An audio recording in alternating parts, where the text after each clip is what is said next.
Hello there. This is day 261, reading the mystery book here. The Grapes of Heaven. I almost said the Grapes of Wrath. We were standing inside one of the vineyards. The teacher broke off a cluster of grapes from the vines and placed it in my hand. A most important fruit, he said. Upon it once hung the future of a nation. On grapes? Yes, he replied. When the children of Israel came to what should have been the end of their journey in the wilderness, on the verge of the promised land, Moses sent 12 into the land to spy it out. They returned with a cluster of grapes from the valley of Eshcol.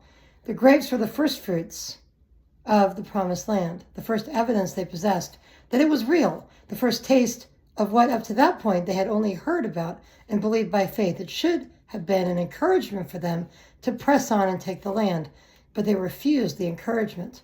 They believed their fears over the grapes, and because they lost sight of the grapes, they lost the promised land. A most critical key, he said. What? Never lose sight of the grapes. The grapes of the promised land? The grapes of your promised land, he said. Heaven. Throughout your journey, God will give you grapes from the promised land. What do you mean? He will give you the first fruits of heaven and of heavenly life, signs and evidences of that which you believe by faith, the first taste of the age to come. I was going to pause here real quick because I was just studying in Deuteronomy last night on my TikTok live and talking about the promised land and this entire encounter where they went in and didn't go into the land because they were afraid. So it's really, really funny that I'm reading about this right now for this devotional.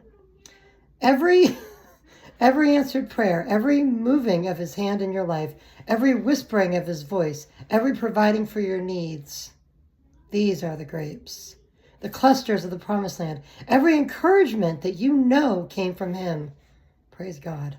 Every guiding of your steps, every provision, every measure of unexplainable peace, every moment of heavenly joy, and every touch of his spirit.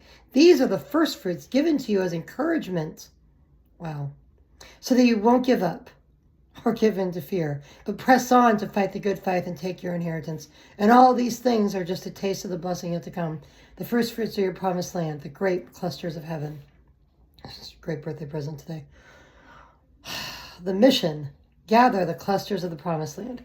Every answered prayer and blessing from God. Take strength from the grapes of heaven and take new ground for God. Numbers 13, 23 to 28. Romans 8, 23 and Hebrews 11, 1. Wow. Praise God.